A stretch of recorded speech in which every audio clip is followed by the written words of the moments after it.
Bem-vindos ao Filmes e Séries. Hoje vou apresentar a vocês um filme de suspense de sobrevivência, lançado em 2010, intitulado 127 Horas. Spoilers adiante. Fiquem atentos e cuidem-se. No dia 26 de abril de 2003, Aaron Wallstein, um jovem de 27 anos, interpretado por James Franco, partiu para uma trilha pelo desfiladeiro de Utah. Ele estava sozinho e não havia contado a ninguém sobre sua expedição. Um experiente montanhista, Aaron sempre buscava conquistar os picos mais belos da região. Entretanto, ao final de um remoto cânion, o impensável acontece. De cima, uma rocha se desprende e prende o seu braço contra a parede rochosa do cânion. De repente, ele se vê encurralado, ameaçado pela desidratação e hipotermia, e atormentado por alucinações. Durante esse período angustiante, Aaron pensa em sua ex-namorada e em sua família, chegando a se perguntar se as duas moças que conheceu no cânion, momentos antes do acidente, seriam as últimas pessoas que ele veria. 5 dias depois, ao perceber que a ajuda não estava a caminho, ele se depara com a decisão mais difícil de sua vida. Mas qual foi essa decisão? Para entendermos o motivo e a forma como os acontecimentos se desenrolaram, voltemos ao início. Aaron Wallstein, além de ser engenheiro, é um montanhista experiente que passa seus finais de semana explorando diversas regiões dos Estados Unidos, sempre em busca dos picos mais impressionantes. Numa sexta-feira à noite de abril de 2003, ele decidiu explorar o Boulder Canyon sem avisar ninguém sobre seus planos. Chegando lá e após uma boa noite de descanso, ele monta em sua bicicleta e parte pelas trilhas e estradas desertas dos Canyonlands. Deixando a bicicleta para trás, ele segue a pé e, pelo caminho, encontra duas jovens perdidas, Kristen e Megan, com quem decide acompanhá-las por algumas horas. Contudo, depois desse breve encontro, Aaron se despede e retoma sua jornada solitária. Mas, no fundo de um remoto cânion, o impensável se concretiza. Ao descer por um estreito desfiladeiro, Wallstein dá um passo em falso e se apoia numa rocha instável. Essa rocha, incapaz de suportar o seu peso, despenca junto com ele pela fissura, aprisionando seu braço direito contra a parede de pedra, sob uma massa que ele não consegue mover.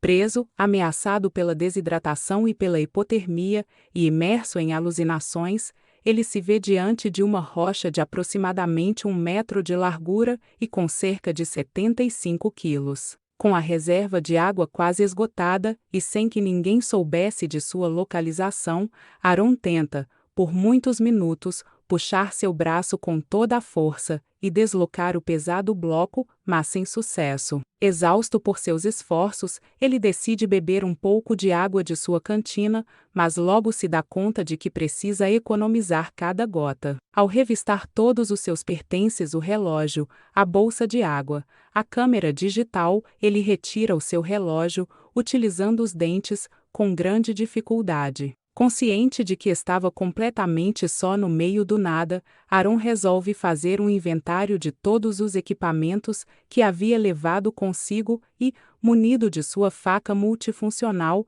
passa a tentar cortar a rocha e derrubá-la. Ele se dedica a essa tarefa durante a noite, para se manter aquecido, e até amarra uma cinta em volta da pedra, prendendo-a a outra rocha próxima. Apesar de tentar dormir, o descanso não vem. Aaron passa várias horas lutando para se libertar do enorme bloco que o aprisiona, utilizando todas as ferramentas à sua disposição, desde sua canivete pequeno até a corda de sua mochila, mas nenhum de seus esforços é bem-sucedido. Com o amanhecer, o sol inunda o cânion, trazendo à tona antigas memórias de infância ao lado de seu pai. Aaron passa a gravar a si mesmo com a câmera, relatando suas desventuras e deixando mensagens para seus entes queridos. Por um breve momento, ele acredita que alguém possa estar próximo e que sua salvação seria iminente. Contudo, logo se dá conta de que precisará manter a lucidez para não sucumbir ao desespero.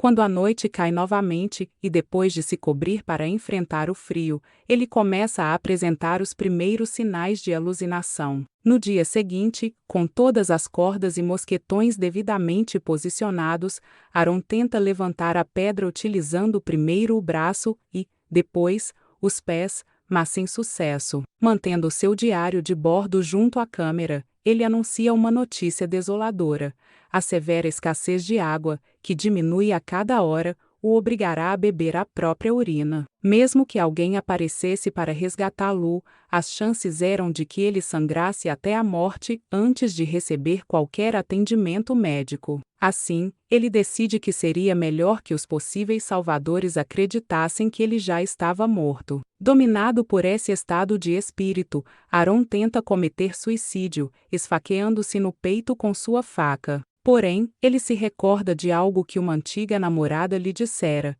que o suicídio era covarde, pois contrariava a vontade de Deus. Diante da certeza da morte, ele relembra aquelas palavras e decide não desistir. Ao invés disso, ele resolve usar seu próprio corpo como ferramenta de fuga. Essa reflexão o leva a concluir que se suicidar não seria muito diferente de permanecer ali, então por que se entregar a esse ato? Durante esse processo, contudo, ao retirar a faca de seu próprio corpo, ele acidentalmente abre uma artéria. Perdendo sangue demais e desmaiando, Aaron é reanimado por manobras de RCP realizadas por ele mesmo, embora sem grandes resultados. Em meio a esse turbilhão de pensamentos, ele se questiona: como cheguei até aqui? Após muitas horas de reflexão e de imaginar uma infinidade de cenários, Aaron chega a uma conclusão surpreendente. Como não havia nenhuma chance de conseguir voltar para casa por conta própria,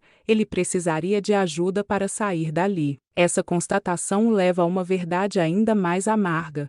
Ele sabia o que deveria fazer, mas também compreendia que seria praticamente impossível executá-lo. A dura realidade é que, se ninguém o encontrasse em até 8 horas, jamais seria resgatado. Foi então que, com coragem extrema, ele toma uma decisão difícil: amputar seu próprio braço acima do cotovelo, utilizando apenas um canivete pequeno e sem fio, que mal era afiado. Em sua primeira tentativa, após aplicar um torniquete, ele tenta cortar o braço com a lâmina de sua faca multifuncional, mas sem sucesso. Essa busca pela liberdade se manifesta a ele por meio de um corvo que ele observa diariamente. Depois de recordar seus pais e sua irmã, e também pensar em Hannah, sua ex-namorada, Onsten é acordado por um estrondo de trovões e se depara com uma chuva torrencial. A estreiteza do cânion faz com que a água suba muito rapidamente. Assim, ele consegue, com a ajuda da água,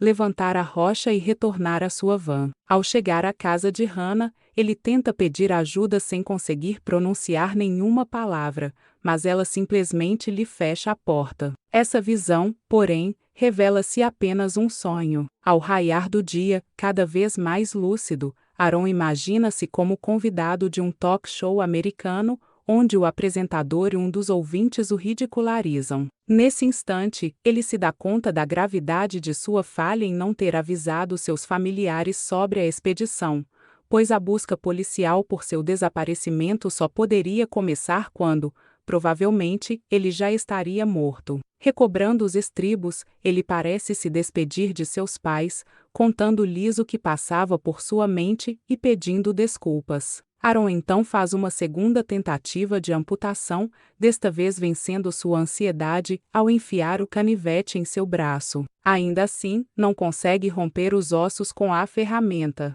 Com a chegada da noite, ele continua a golpear a pedra com a faca, enquanto alucina de maneira cada vez mais intensa, como se alguém o estivesse espionando. Na manhã seguinte, ele vê várias pessoas, seus familiares, amigos, e até Bun Udon, o braço direito de Butch Cassidy que deu nome ao canyon, as quais se desculpa novamente. No esgotamento de suas forças, Wonstein deposita seus últimos pensamentos diante da câmera. O corvo havia desaparecido, o que ele interpretou como um sinal. Ele reflete sobre tudo o que lhe aconteceu desde a infância, entendendo esse acidente como uma oportunidade de redenção e de fazer as pazes com seus entes queridos. Chegando ao fim, ele grava na parede da rocha as palavras R.I.P. Aaron Wonstein, 1975 a 2003, como se ali estivesse gravado um epitáfio, caso tudo saísse mal. Após 6 dias e 5 noites de tentativas infrutíferas para se libertar,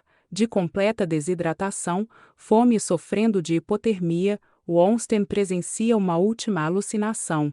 Ao amanhecer, ele vê um menino que lhe parece ser seu filho. Essa visão final lhe dá a coragem para tomar a drástica decisão de amputar definitivamente seu braço direito. Incapaz de cortá-lo diretamente com sua faca multifuncional de baixa qualidade, desgastada após inúmeras tentativas, ele recorre a usar uma rocha para quebrar os ossos e, em seguida, transforma sua faca em uma lâmina semelhante a um punhal. Assim, ele se amputará, cortando carne, músculos, vasos sanguíneos e nervos, tudo isso com muita dor, por mais de 1 hora. Finalmente livre, ele segue pelo desfiladeiro e chega a um precipício, do qual consegue descer por rapel com o auxílio de seu equipamento e de seu único braço remanescente. Aaron então começa a caminhar rumo ao seu carro, que estava a 11 quilômetros de distância. Conforme seu estado se agravava, ele encontra alguns caminhantes e é resgatado. Em seguida, é levado de helicóptero para o hospital. Os minutos finais do filme mostram o personagem nadando com apenas um braço e, em seguida, encontram o verdadeiro Aaron Wonstein, agora acompanhado de sua esposa e do filho, nascido em fevereiro de 2010. Apesar de ter sofrido enormes perdas, Aaron Wonstein continua a escalar e a praticar montanhismo, mas a lição que aprendeu é clara. Ele sempre informa sua família sobre seus destinos. Obrigado por assistir. Se você gostou deste vídeo, inscreva-se no canal para ver mais conteúdos como este. Ative as notificações e deixe seu like para apoiar o canal.